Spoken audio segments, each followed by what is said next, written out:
Welcome to the United States of Tiffany. Our commentary offers a humorous take on wrestling. Please note, we're not bullying or attacking the wrestlers. We're engaging with the choreographed sport and its storylines.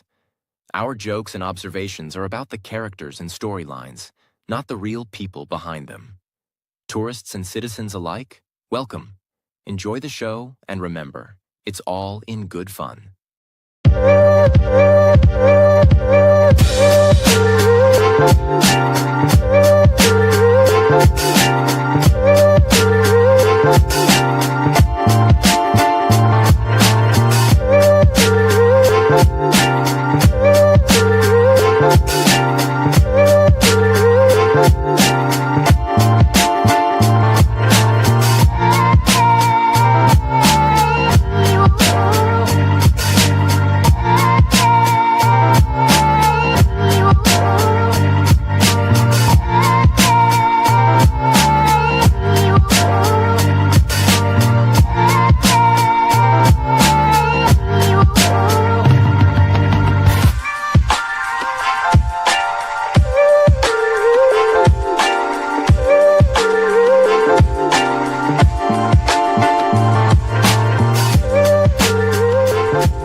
Well, hello, dears.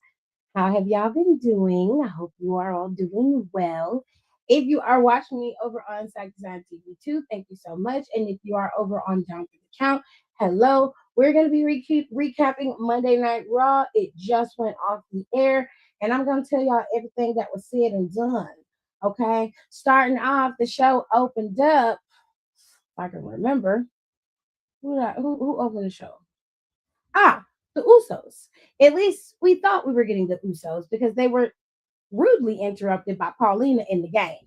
Now, Paulina and her pussycat dolls came out there and they got the pussyfooting around, being real mad and shit about this masked man who keeps coming in costing the the group all of their shit. They don't like that. They're very mad. They blame Adam. They blame everybody else instead of taking any type of responsibility for anything. They tend to blame themselves, everybody else. So we all sitting there, we listening. They still droning on about how this is a conspiracy, blase, blase, blase, how they're not leaving. Adam comes out there and he's like, "Look, I don't have time to be dealing with this bullshit. Okay, I don't have time for this. Like if y'all want to come back here in the back and we can discuss this like grown adults, then bring your asses. But if you're not gonna come back in the back and discuss it, we don't have nothing to talk about. We have nothing to talk about."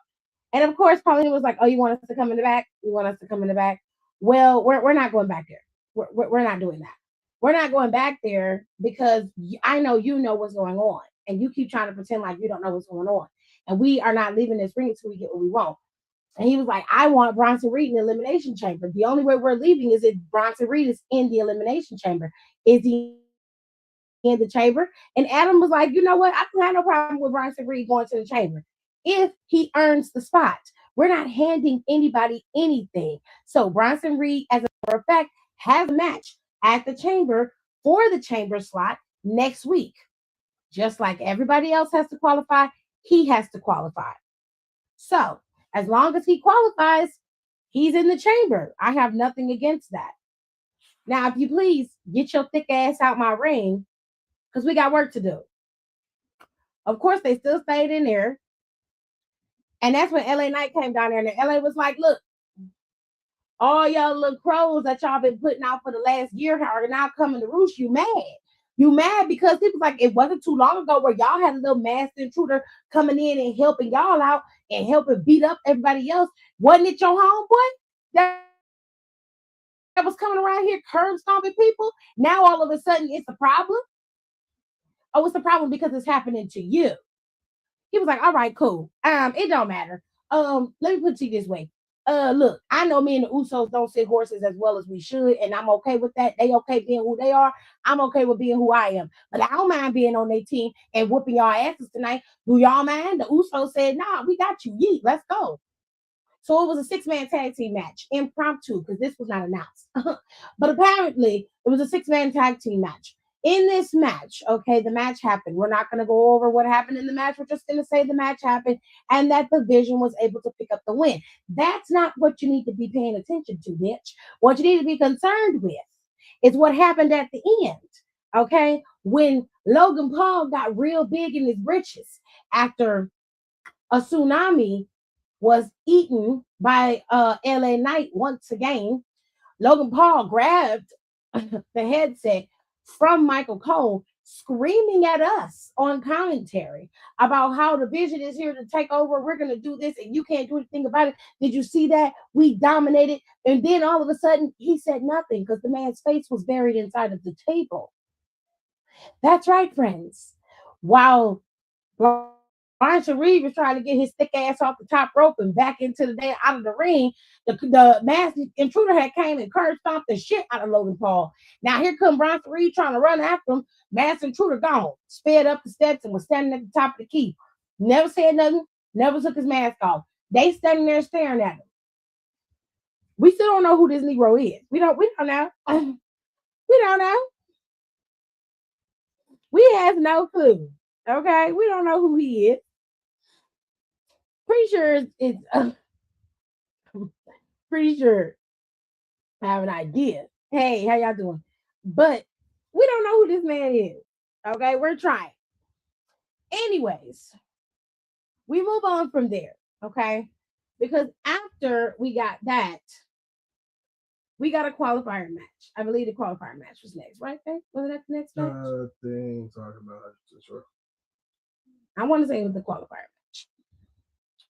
If it wasn't, we'll get to it. Okay, we'll get to everything, but we're just gonna go by what I can see and what I remember, which is the qualifier match. Okay, so it was the women's qualifier match. So Natalya, I refuse to call that lady Natty. Natalya, Bayley, and Asuka was in this match together. And let me just say this: look, I know y'all think I'm hating on Natalya. I am, but I'm really not hating on her. Shut up, Jeremy. I'm really not hating on Natalya. What I want is I don't mind a little brutality and I don't mind a little bit of aggression. But Natalya's just does not seem realistic to me. It just comes across as fake. And I just don't believe her. Y'all can believe in it, y'all can enjoy it, whatever makes y'all happy.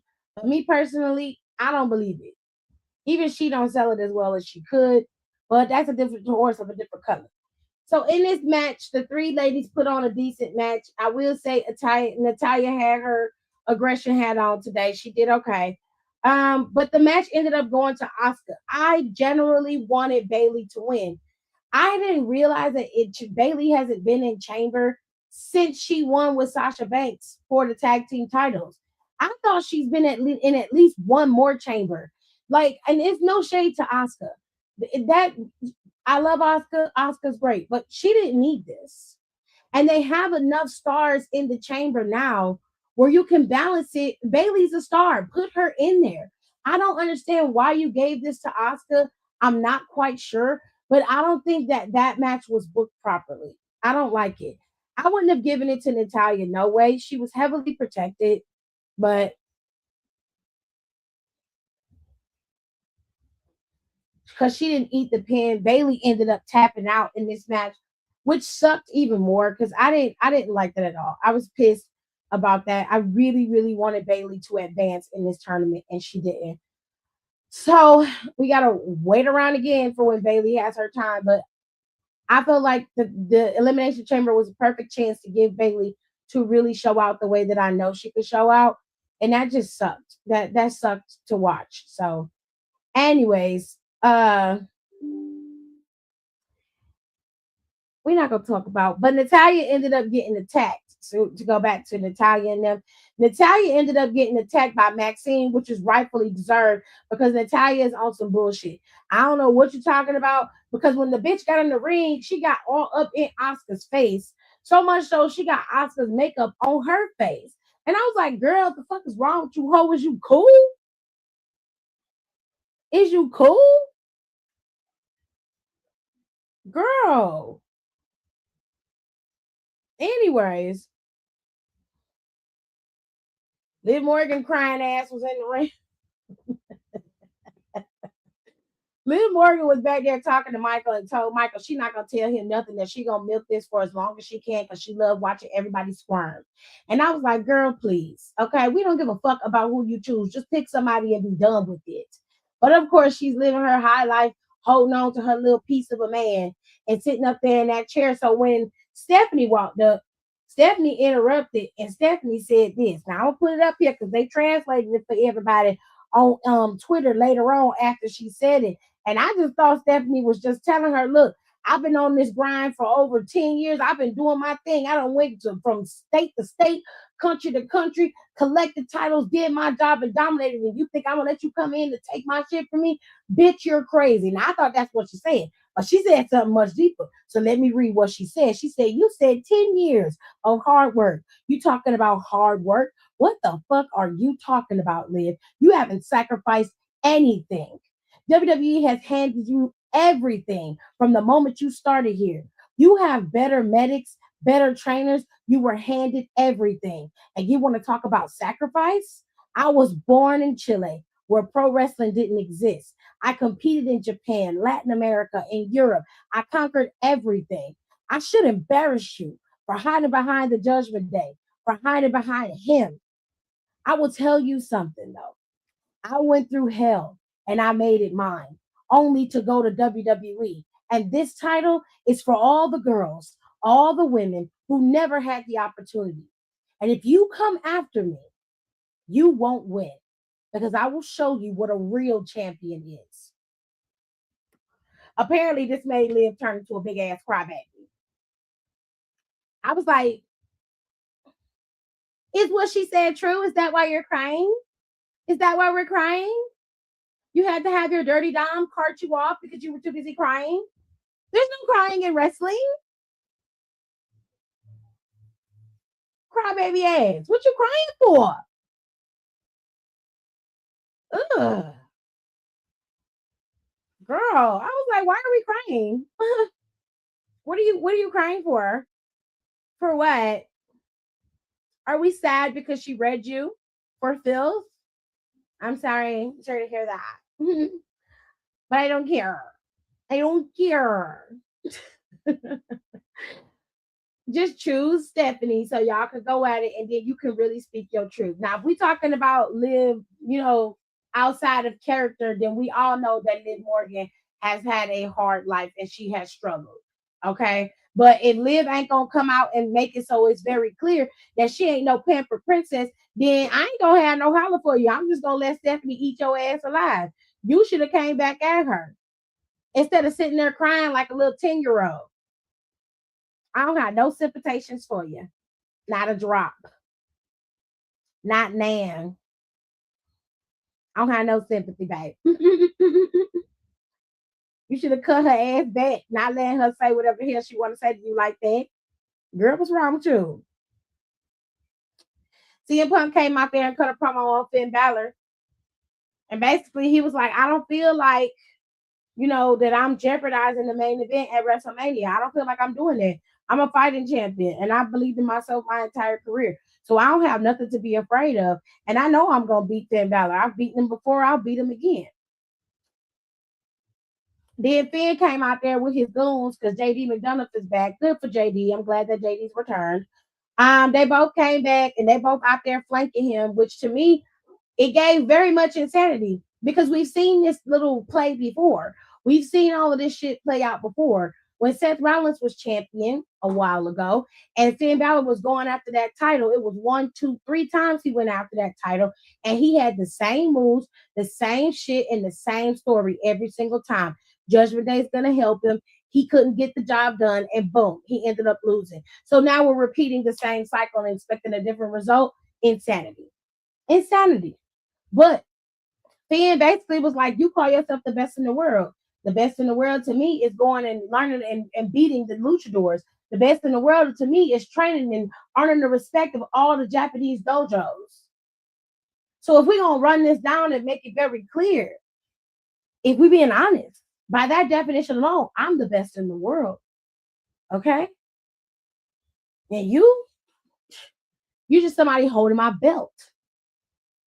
And he was like, and when I beat you in Chicago, it's going to be proven that I'm the best in the world. And he said, not only is the main event not in jeopardy, it's going to be improved because I'm going to be in it. And I was like, okay. So CM Punk was like, you know what? The reason why I hunted you down and gave you the opportunity that you rightfully deserve because you once were one guy. He said, let's keep it clear. He said, all those things you mentioned, all those things you did, yeah, you did them. I don't take that from you. But if I recall, you did them by yourself. I don't understand why you have JD McDonough, big bobblehead, and you've got little baby Mysterio out here with you for what? He said this whole time you've been in Judgment Day, it said a theory, it would mean that you would have elevated them. But it just seems that Judgment Day is dragging you down to their level. He was like, look at you. Your homeboy got 2 titles. And if we're going to throw a monkey wrench in there, I would have been like, the only title you've ever held while you was in the Judgment Day is a tag team title. And every time you've gone after a singles title, what happened?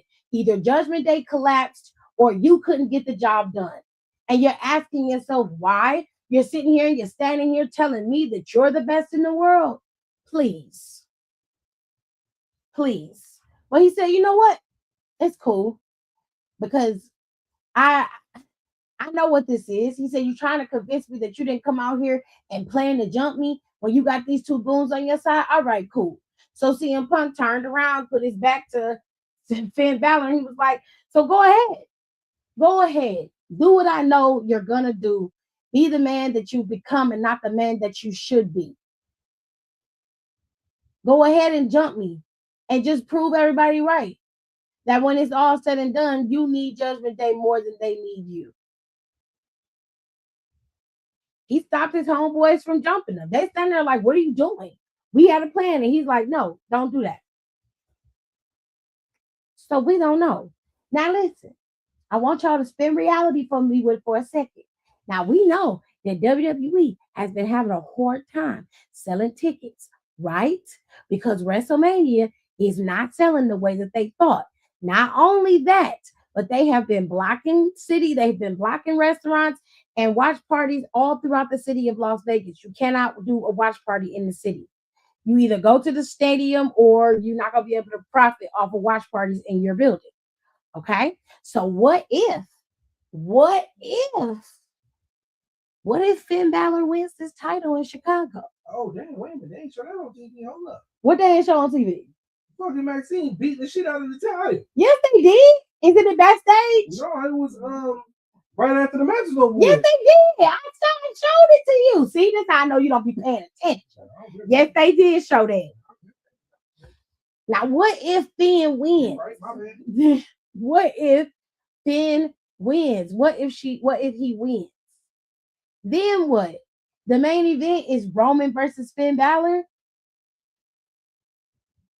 It'll be different.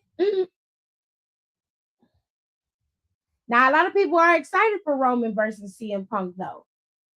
I personally don't think that match going to be any greater than anything we've already seen from those two.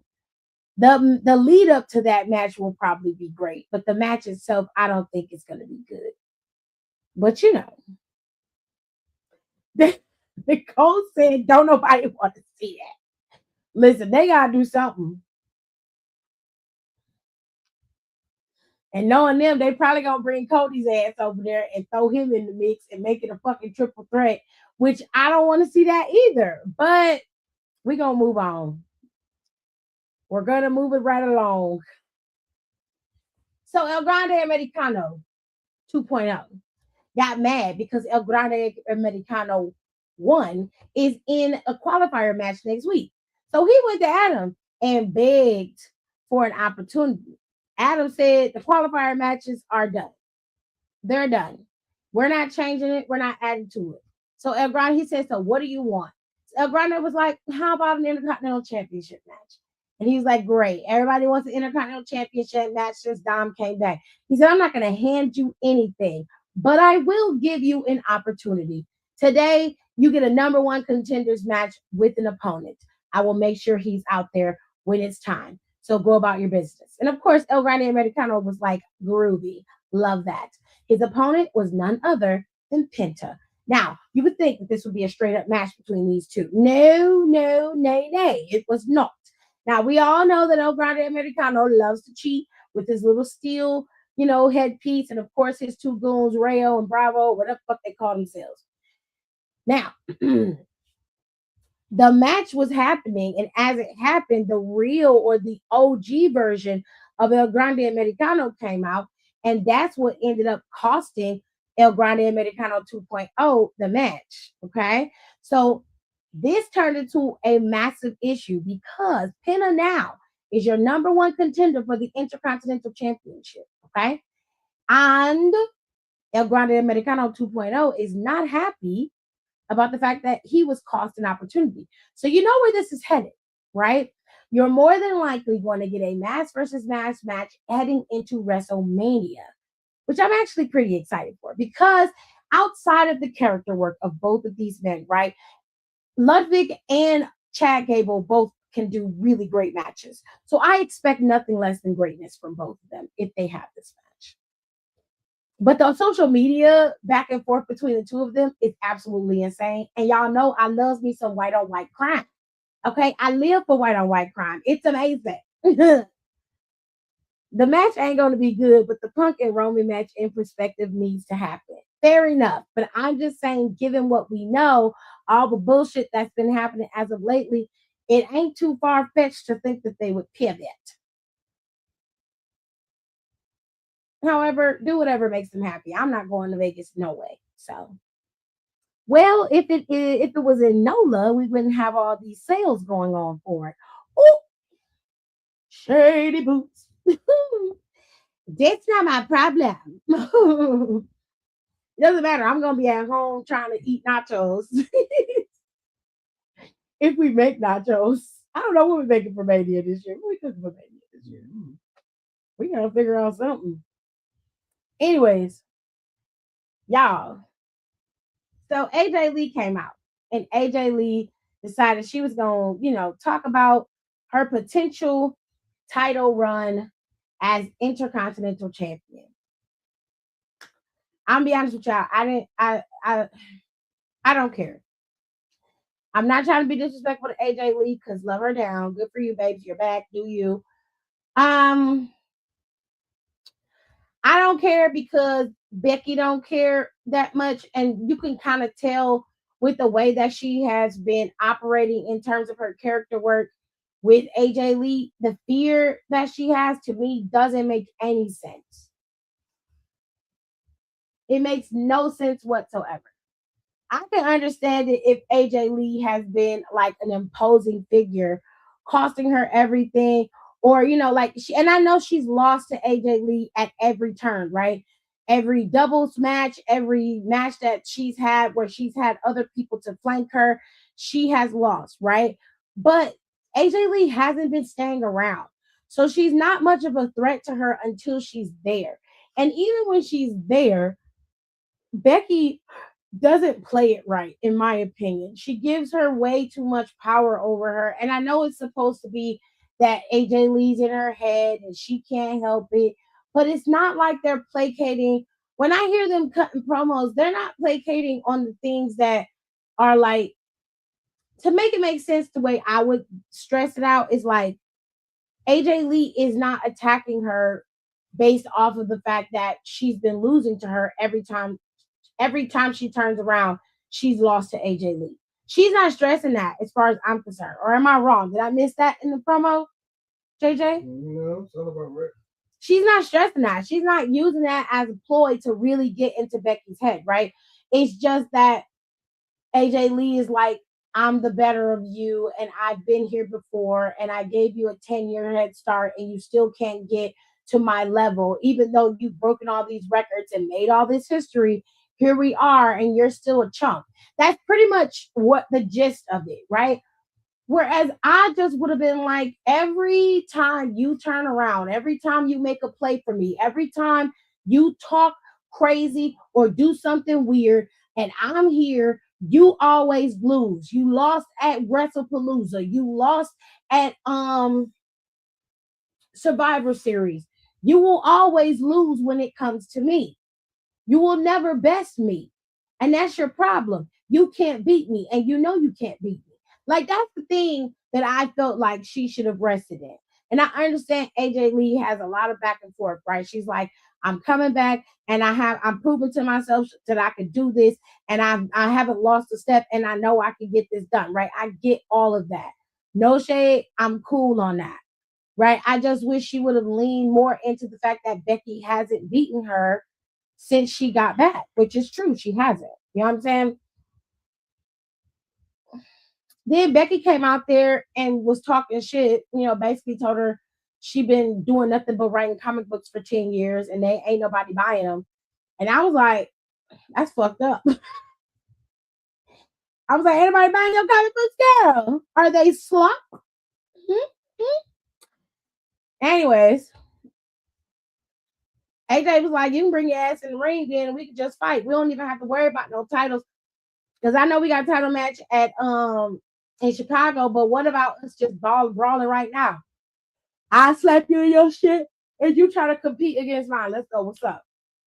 And of course, Becky was just standing there, acting like she wanted to punch her in the face, giving all these hard faces and wasn't doing nothing. She was like, come on, Becky, I'm right here. Put her hands behind her back and everything. And sis couldn't do it. And here's the thing. She would rather talk a bunch of shit than to just fight the girl. I would have slapped the shit out of her. She put her face out there. I would have slapped her. She didn't do that. It just the optics of it, the unnecessary not selling of it is making me lose interest. And as while I understand that this is something that they're really looking forward to, this looks like a match that probably is not going to end at Elimination Chamber. They're probably going to have AJ Lee lose on some fluke bullshit with Becky, and she's going to end up going after her at WrestleMania for that title again. And I'm just over it. I don't know. I'm just over it, and I just generally don't care. I just don't.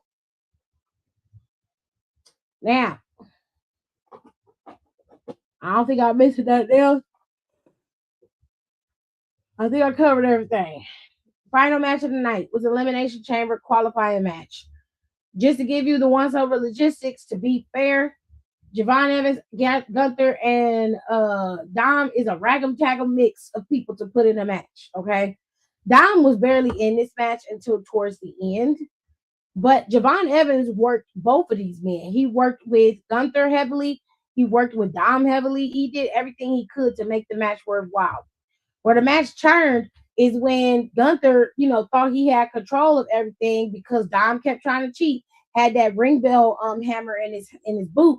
He tried to pull it out again, and that's when Gunther took the ring bell hammer out of his hand.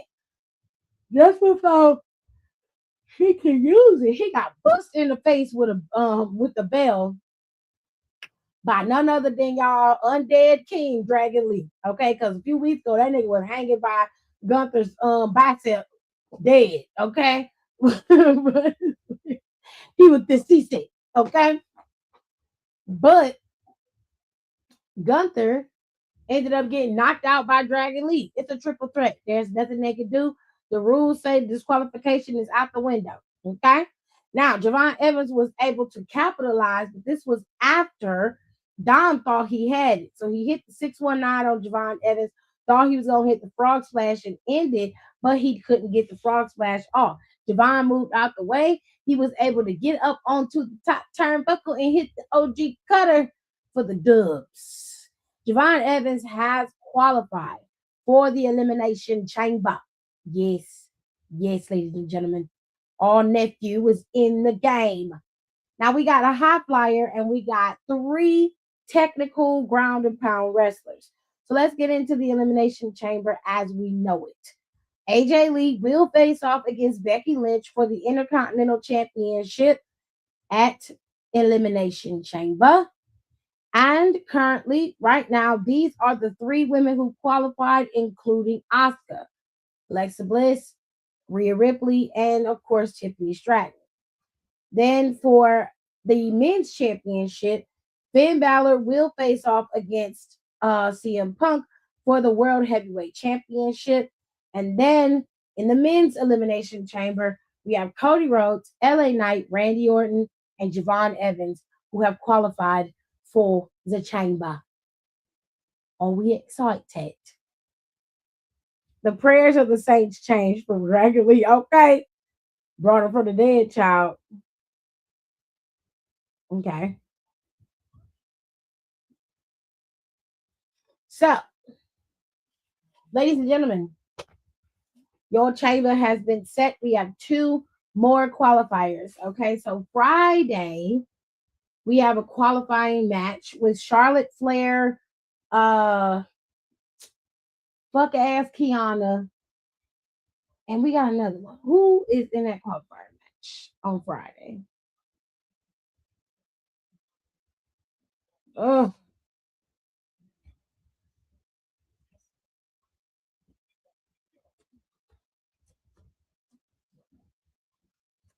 I gotta pull it up, child, because I can't remember.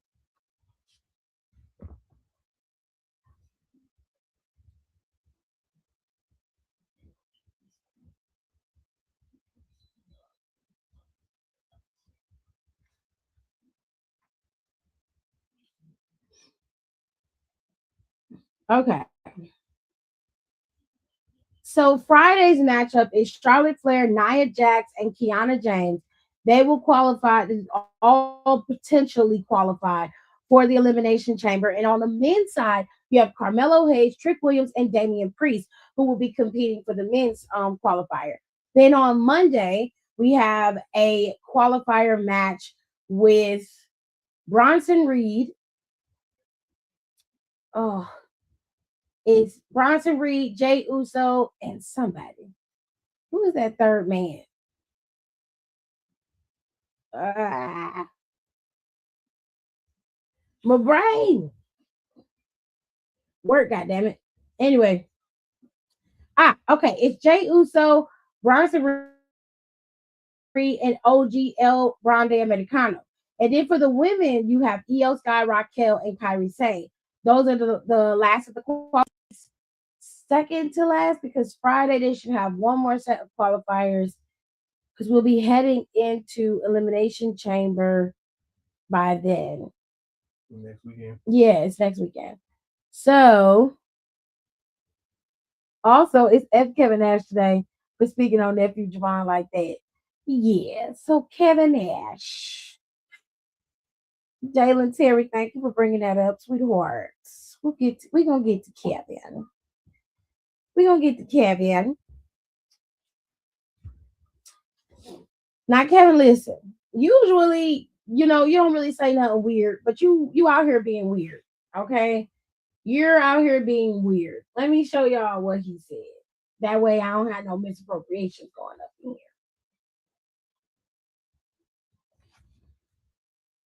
Cause I don't want nobody to think I'm just misinterpreting shit.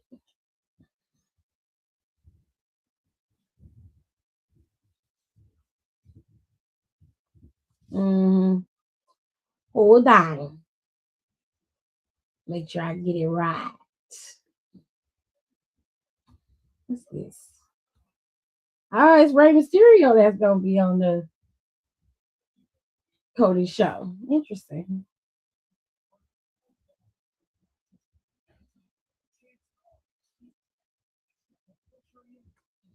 I thought it was gonna be fucking I don't know who the hell I thought it was.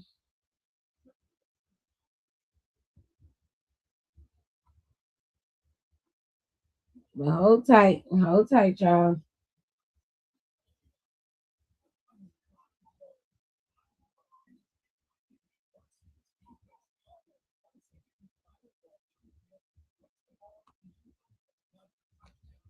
Oh, they got the pictures up here and everything. Cute.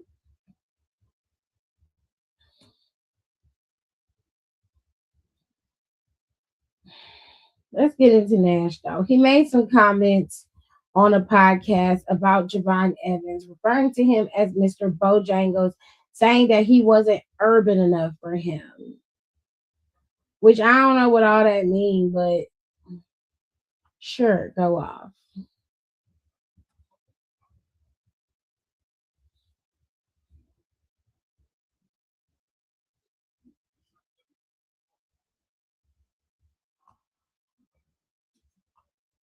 Also, Ricochet is still talking, so we'll just say sure. We'll just be like, yeah, sure, whatever makes you happy. We haven't seen Royce Keys either. Where is he? Y'all had him debut in the Rumble only for him to not do nothing. What the fuck?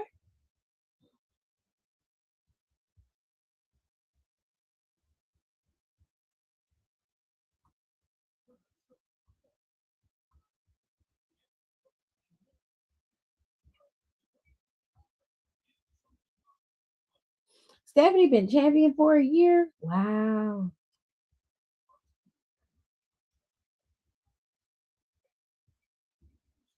All right, so let's read what he said. Read.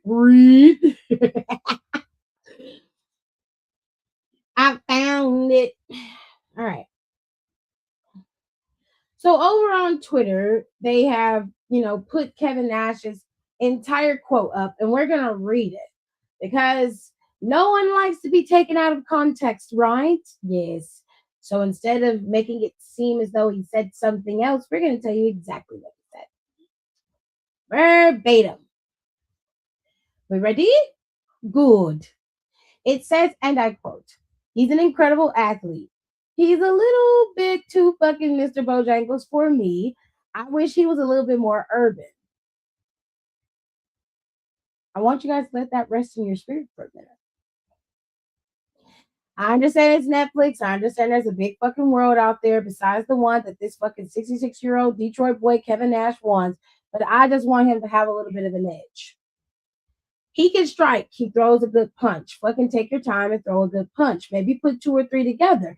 Something where where you tell me if this shit was real, all this athleticism I have, I can use. Not if this shit was real, I would cartwheel off your motherfucking body like you would never see. He sells good. He does everything good. It's just that you have to fight. This is off of the Click This show. Okay.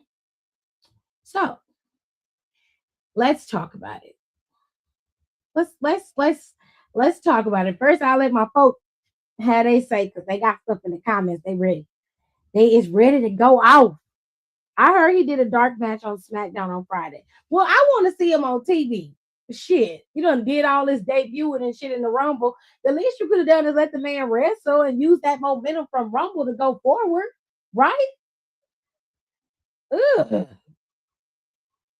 Nicole said Javon nice because I would have said some wild shit to Nash that would throw him and get me banned on Twitter and Instagram. Would have hit triple nose with the you better get him before I do because I'm gonna hurt his feelings. Better ask Tony about me, period. Okay, so I will preface this by picking apart what he said, and then we'll go into it because the racist part is at the very beginning. And I'm just going to be honest with you. That part is a full on microaggression. It comes across racist, it sounds racist, and it looks racist. And I don't know about y'all, but it just is what it is. Okay. Now, some of y'all may not understand the reference to Mr. Bojangles. So let me just help y'all out a little bit.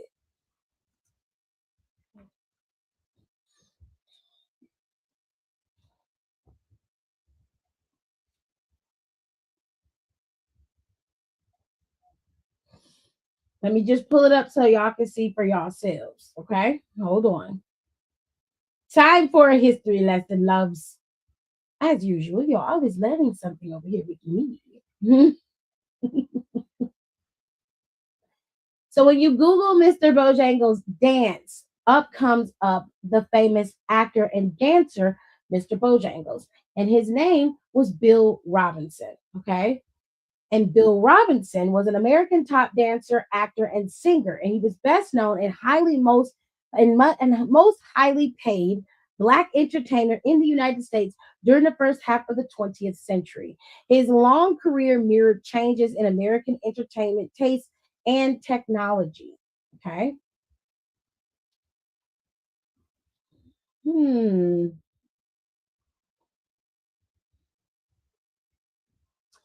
So I remember Mr. Bojangles for being in one of the Shirley Temple movies. If I remember this dance scene that you're seeing here that's over on YouTube, it's from a movie called The Little Colonel. And Mr. Bojangles was teaching Shirley Temple how to do his infamous stair dance, which is a scene. So he's very, very famous. He was born on May 25th, 1878, and he died on November 25th in 1949. Okay. Mr. Bojangles is a legend. So to compare him to Mr. Bojangles is very interesting. Although I know he meant it as like he's just a little too happy-go-lucky for me. The comparison, while for us that know about Mr. Bojangles didn't sound that bad, it can come across very racist when you look at Mr. Bojangles and the shit that he went through to be able to do what he did. Now, the problem I have with Menashe's statement is that he goes further. He goes further in his statement to say that I wish he was a little bit more urban.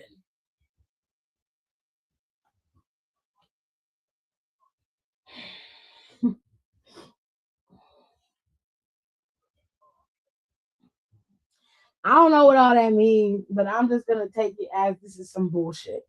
Okay. That's what I thought. I know I'm not crazy. So he wants to be more and wants him to be more thuggish. That's what I think when I hear urban. The urban can be described in many ways. I mean, you could say thuggish, you can equate it to black, but when he says urban, I always equate it to niggerish, hood, harder. You want to be angry. And that's a thing that I see being thrown around when it comes to a lot of black wrestlers. Everybody not gonna be Mark fucking Henry. Exactly. I tell him, worry about that plot you had to dig up. So play somewhere safe because I'm not. Oh shit. Like Kevin, please sit your big and tall self down somewhere, child. Here's my problem. I wouldn't have had an issue with this statement if he said, I want him to have a little bit more edge to him.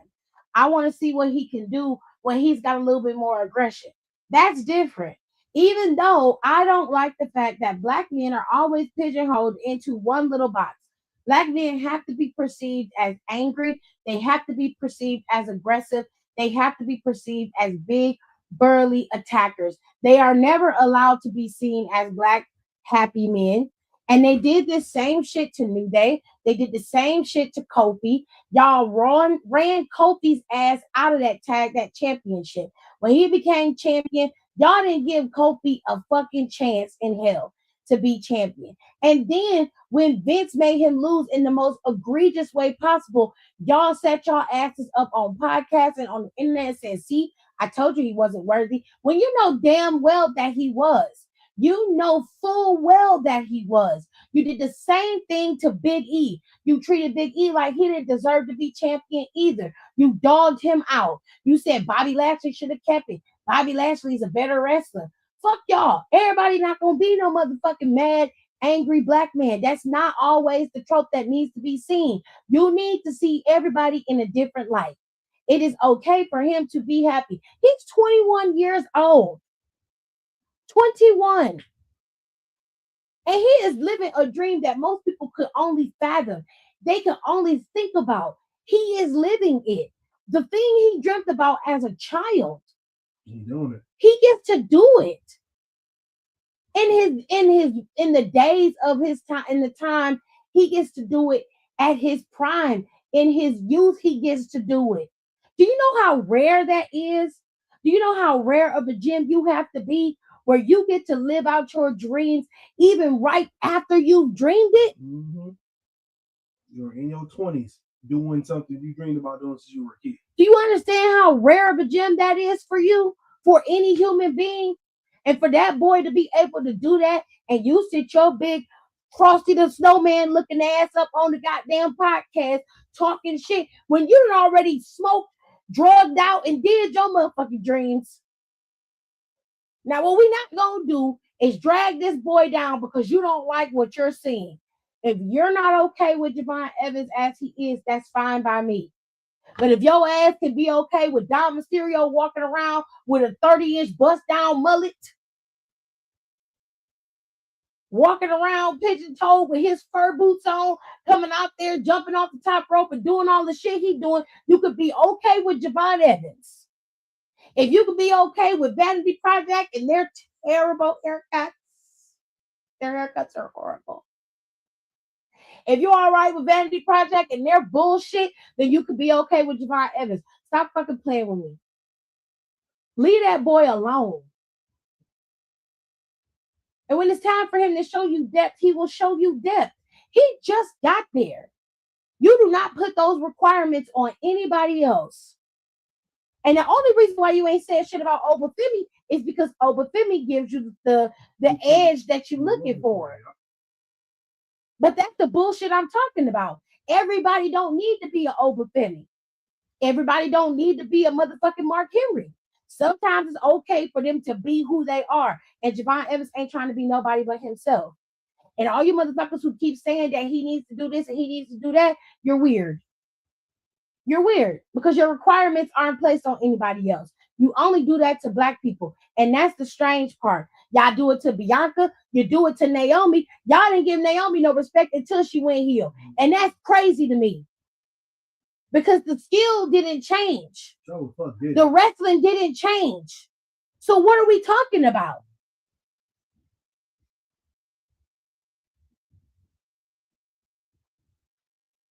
Fuck out of here. I don't want to hear that shit. It's Black History Month too. Y'all always find some way to do some ignorant shit on Black History Month. Sick of this shit. She said, because I would go there. And that's all Kevin had to say. I would disagree, but I wouldn't be this mad about it. That's what I'm saying. All he had to say was, I wish he had a little bit more edge to him. And that would have been cool with me. I would have been like, okay, elaborate. What you mean by edge? But the moment you go further and be like, he needs to be more urban, what does that mean? Because you're equating urban to blackness. Mm-hmm. And I'm sorry, but that just is not true. You bought me with Mr. Bojangles shit. You're on some bullshit. That's why Kevin built like an apostrophe, bitch.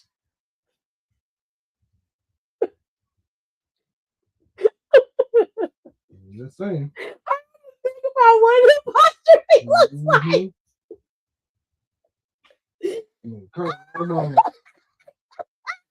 Well, I'm gonna do something. Just be the bigger man and walk away. Apparently, you can't do that straight. I can't. Javon is going to the stratosphere, and he's getting that Jeff Hardy response from the crowd. Period. Every big relevant name in the WWE and in the business have done nothing but give Javon his praises and flowers. That says a lot. What that man got to say, I don't care what that man got to say at all. I agree. It's very rare. That boy is blessed. I'll be 40 this Friday, but I'm still grateful for the opportunity I've had in the indie scene. Oh, it's gonna be 40. Remy's gonna be 40. Who my birthday twin? Remy. Oh shit. My husband's birthday is Friday. Also turning 40. He also turned 40. We all turning 40, Remy. We all, but you know what? Embrace that 40. We a good 40, bitch. We a good 40. We don't even look it. We don't even look it. The skin is beautiful. It's glowing. It's glowing. Anyways, listen. All I'm telling y'all is, especially if you don't understand what's being said and how it's being said, he's 66 years old. So he very much understands what he said and how it was out of line. Okay? But let me tell y'all something. I am about to be 40. The end of December, I'll be 40. I'm not going to take none of this shit no more from people. Y'all are going to learn how to either get with the times or learn how to curb your stupidity. Because this was just dumb. I'm not saying you had a shitty take on Javon. You can say and make your assessment about Javon Evans on your own all you want to. But my problem is you had to make it ugly in the beginning instead of just saying it right so it didn't come out so nasty. Now you got people like me and all of the black diaspora on your ass because you saying weirdo shit. This is what I want y'all to do from now on. like the rest of us should do, what I do. Because sometimes the things that's be in your head just do not deserve to be on the fucking internet. You feel what I'm saying? Before you say anything, write that shit down in your notes on your phone. Like type that shit out. Tell me if that made sense when you said it. You put it in your phone, you reading it back. That sound racist. Maybe I shouldn't say urban at the beginning. Yeah, I'm just gonna say he needs to have an edge. Like really run through the script. You know what I'm saying? Really check and see if your thoughts are really valid. Because that is how it's not a political correctness. Because some of y'all are weird when it comes to that. Y'all be like, oh, y'all just want me to be politically correct, and I'm not trying to do that. No, because our politicians are not politically correct. The fuck I want you to be that for? If I wanted you to hurt my feelings, I just tell you to tell it to me straight. What I want you to do is act like you got some goddamn sense, because I don't sit up and think of ways that I can say things that are racist against you. You're referencing a historical figure to this young black man for what? I need to understand why you're correlating Mr. Bojangles with Javon Evans. Is it because he's a happy-go-lucky person because he smiles all the time? Is he supposed to be angry all the time? Is he not supposed to have a smile on his face and enjoy the life that he's been able to curate at 21? He's been able to curate this. Because I know damn well your ass wasn't there at 21. Because if you were, you'd be dead. I'm just going to keep it real with you. You would be deceased. Okay? Because you wouldn't be able to survive it. You just wouldn't. He said, birthday twins. He said, hey, we look good as fuck. and do. I would have went to Hunter and told him to get his friend, period. As my grandma used to say, don't let everything that comes to mind proceed from mouth, period. Right. Because it's word vomit at this point. And you could have saved yourself a lot of trouble just by going over what you're saying in your head or just writing it out. Like, I'm not even trying to be funny. I'm dead ass serious. This was stupid. And it didn't even have to be that dumb. It didn't even have to be this racist. You could have easily just said, I want Javon Evans to have more edge to him. I want him to be more aggressive when he throws his strikes. He's good at throwing strikes, but sometimes I just need to have a little bit more oomph to it. You know what I'm saying? So it looks cleaner. It looks like it's realistic. It looks like if this boy was in a fight in the street, he'd be throwing hands. He'd be whooping ass. That sounds different, doesn't it? It don't sound like I need him to be a nigga. I need him to be a plain, flat out nigga. I don't want him to be no Sambo ass, tap dancing ass nigga. I don't like that. Give me a raw, hood, country born fed nigga. Because that's what I heard when I heard him say Mr. Bojangles and he needs to be more urban. That's what came in my mind. Am I wrong? I'm wrong for that? Maybe I'm wrong. No, that's what I thought. That's what I thought. I need him to be more niggerish.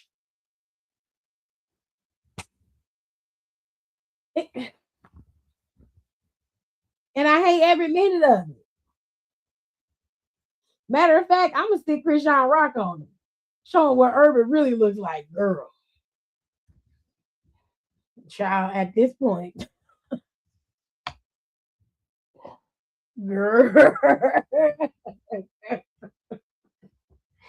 Woo! There's another time for another day. Hello, how are you? I will tell y'all this. I understand that he's older, but that's no excuse. It needs to be curbed. You can say whatever you need to say about a wrestler and assess them without going in on their race and making it racial. He made it racial from the very beginning, and he didn't have to. I have easily reworked his entire sentence by just saying, I want the boy to have more edge to him. Cut out all this bullshit and filler he put in there and got straight to the point. It's not hard to do. But still, here we are. It is 2026, and you motherfuckers cannot get y'all shit together for nothing. I don't give a fuck about you being 66 and being from Detroit. The mere fact that you're from Detroit should make you at least have some fucking respect for Black people. But again, here we are. and it's Black History Month, and you can't get your shit together for nothing. Now, if you just now coming in and you don't know what's going on, Kevin Nash got on the internet and basically said, okay, that Javon Evans is too fucking Mr. Bojangles for him, and he wished he was a little bit more urban. He said, I understand it's Netflix. I understand it's a big fucking world out there besides the one that fucking 66-year-old Detroit boy Kevin Nash wants, but I just want to see him have a little bit more of an edge. He can strike, he throws a good punch.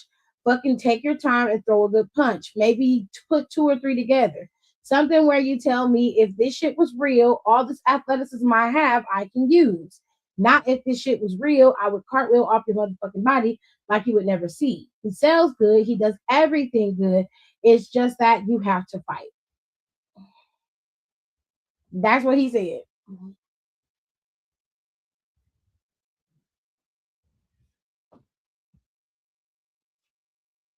And I just want him to be quiet because he put his whole foot in his mouth by saying this, and it was unnecessary. Speaking of putting your foot in your mouth, let's talk about Ricochet. Ricochet has been on quite the tear on the internet as of late. And he recently put out a statement about Finn Balor, Shinsuke Nakamura, and I want to say it was a third person that he had on there, and I don't remember who that person was. Let me see, because I shared it in my group chat. And I really do want to read what he said. So let me go back. Let me see if I can find it. I don't think I put it in here. Here it goes. So Ricochet basically said that Apollo Crews, Finn Balor, and Shinsuke Nakamura have all suffered the same fate that he suffered. He said, and I quote, same thing happens to Balor. He said, Ricochet says his 5 years on the WWE main roster tarnishes wrestling legacy. And he said the same thing happened to Balor. It happens to Balor, Shinsuke, and Apollo, and many others. WWE kills legacies and the love of the sport. It's what they do best. So here's where I think he's wrong. If your legacy is defined by what you did in WWE, then your legacy really wasn't solidified before you got to WWE in the first place. My problem with Ricochet is he sounds like a bitter ex. And while I understand that he has a right to feel however he feels in terms of his time in WWE, I have no issues with that. Talk your truth. But when you speak on other people's careers and how you equate them to yours, you have to know that you are far behind all of them, even before you got to WWE. Without Finn Balor and the Bullet Club, a lot of people that people idolize and love probably wouldn't be at the top of the mountain right now. Finn Balor is the one who set forth a lot of people's careers, including one of your favorites in Cody Rhodes and in Kenny Omega. Without him and the initiation of the Bullet Club, there would be no slot for the Good Brothers, for AJ Styles to come into New Japan and take over. And for everybody to come behind them with the elite of the Bullet Club, like the Young Bucks and Cody Rhodes, like I said, and for Kenny Omega. All of this stuff was set in motion by Finn Balor and the Bullet Club prior. So for you to sit up here and say that Finn Balor's legacy is now tarnished, not only is that not true, it's a bunch of bullshit for you to be putting that off on them when that's how you feel about you.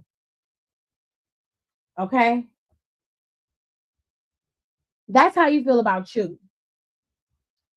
Furthermore, the same thing goes for Shinsuke Nakamura. Shinsuke Nakamura's legacy isn't tarnished by WWE. It's been slowed down, true enough. I don't think he was booked right, just like I don't think Finn has been booked right.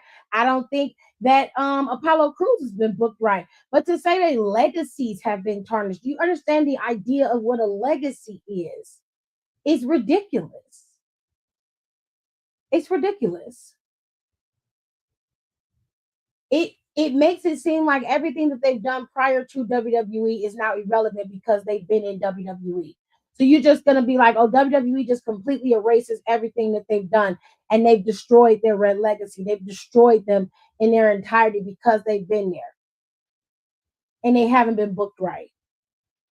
If that's the case, then how come Ciampa was able to leave WWE and go over to AEW and do some really amazing matches from what I hear? Shouldn't he now be tarnished because his legacy wasn't as great as it could have been?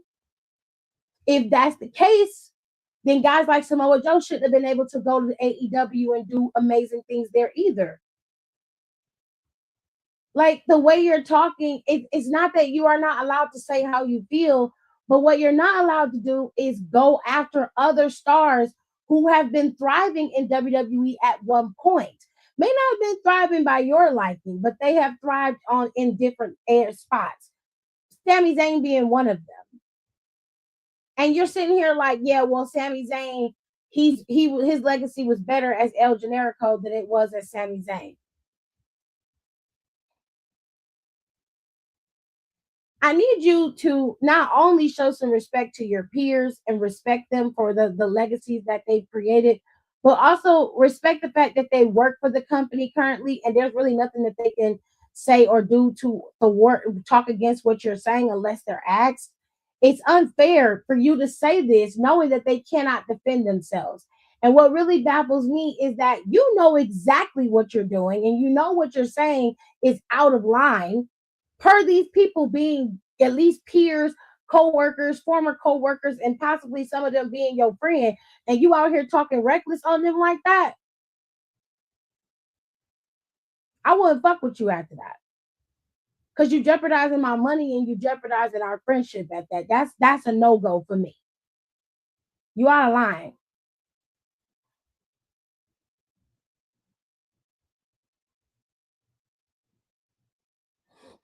So I'm about to throw my hat up. And it's simple like they did in Montgomery, Alabama. Because what? Well, thank you. I appreciate you. I don't know. You're going to have to go call them, baby. I don't know how you get in there.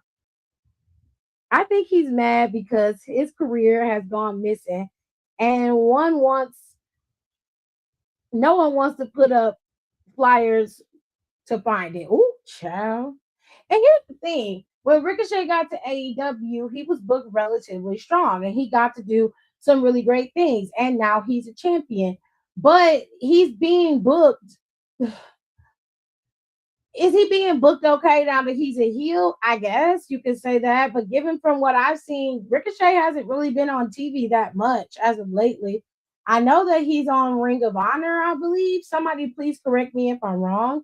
But I mean, he got a strong booking and then it slowed down. So what's the difference between his booking as Intercontinental Champion and his booking in AEW? What's going to happen in AEW is the same thing that happened in WWE. Eventually, they're going to lose interest in him because he's not bringing in the revenue that they thought he would. That's what happens with all the superstars that jump ship to AEW and vice versa. When you go to WWE, it's even worse from AEW. It happens all the time. The problem with Ricochet has nothing to do with booking. It has everything to do with his ability to be able to sell a story. He's a professional wrestler. He's not a character. And there's a big difference. And while, yeah, he makes it fun, they're having a good time calling him bald and all that stuff catches on, eventually it dies out. And then where are you? You have nothing to show for it. And I'm not saying he's not a good wrestler. He is. But the problem is, this is the man who needs to have the edge. And I'm not talking about running around being crazy, cutting people and wiping blood on your clothes. That's not an edge. That's a gimmick. We're talking about you being real and down to earth for a second and really honing in on what you want your character to look like and what you want him to be. And since you have a lot of freedom in AEW, it shouldn't be hard for you to curate that character. But I know that you can't because you don't know how to. Because if you did, you would have done it already. But I digress.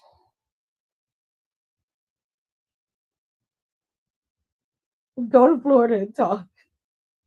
It's bad creative writing. Look, somebody else told me to apply for a WWE job because I had this idea and I'm gonna run it past y'all and y'all tell me if I'm wrong. I know some of y'all gonna disagree. But I need y'all to hear me out. It's a hear me out type of session. I need y'all to hear me out.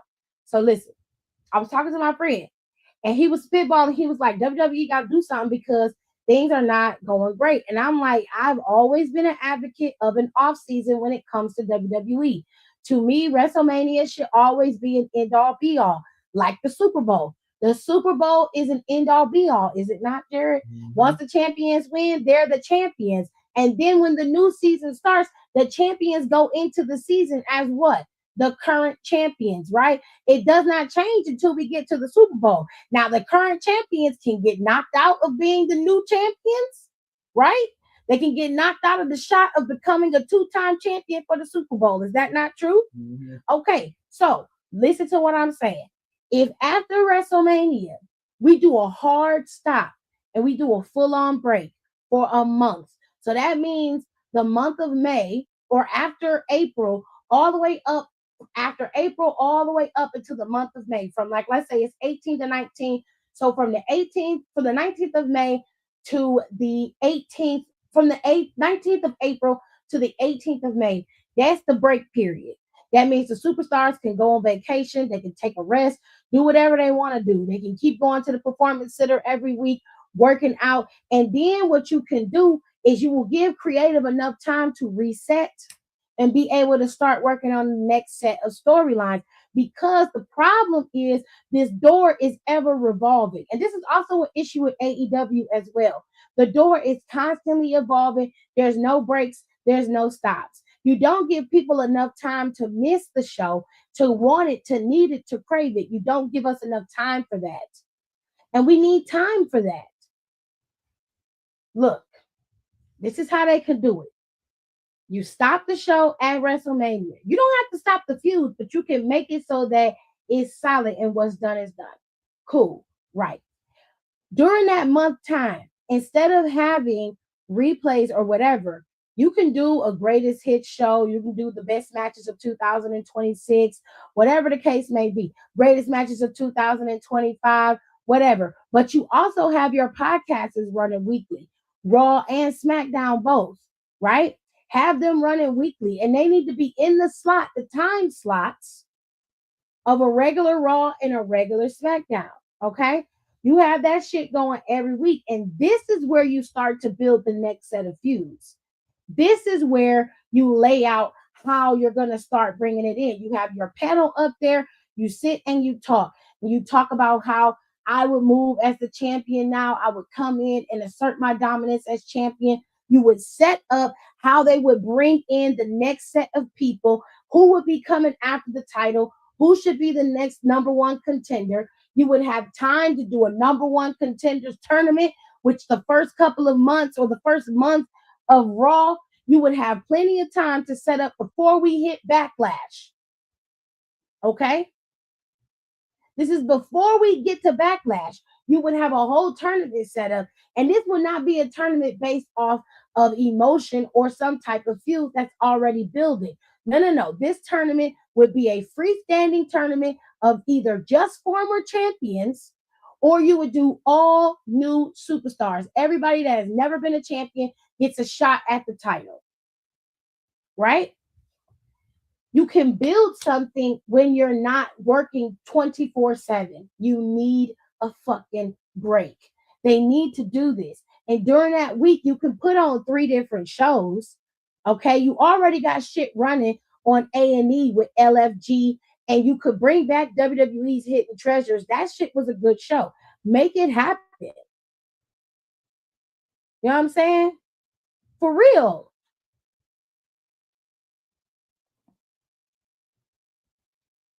I'm not gonna lie. The only thing I truly remember from Ricochet was when the Trick and Mello was clowning him about holding the mic. Don't hurt yourself, dog. Stuck with me. That's crazy. It is because Ric Flair's over there writing everything. Ricochet's still mad that even in AEW he's still treated like the Blue Power Ranger. Ooh. Question: are you in the biz? No, I am not. But I wouldn't mind to be paid to do it. I wouldn't mind the coin. The problem you have to bring the heat without politics. The problem you have to bring the heat without politics. No, they only want four-way matches. I disagree. You don't have to do it that way. There's all kinds of ways to skin a cat, my G. And at this point, their way isn't working. So fatal four ways don't need to happen.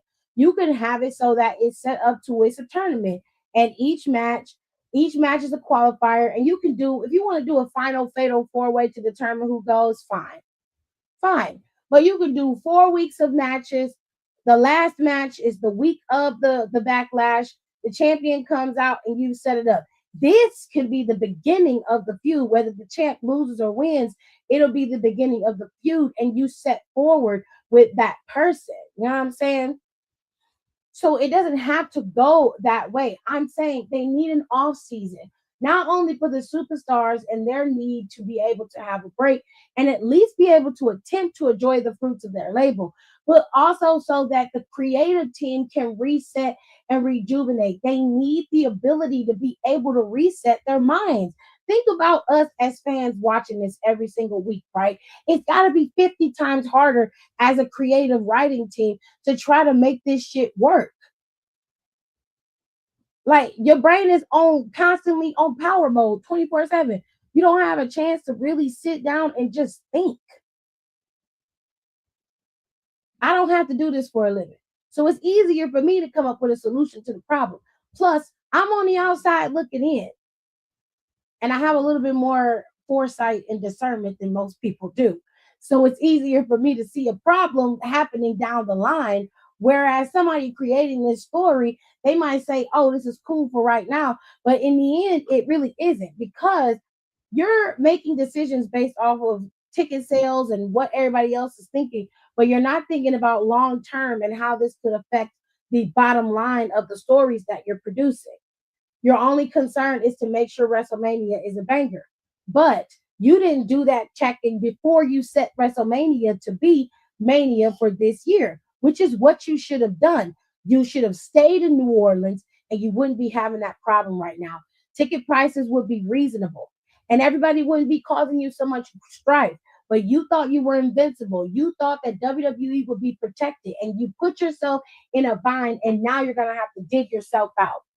Now they're putting tickets on sale at 25% off because you're not listening to your fans.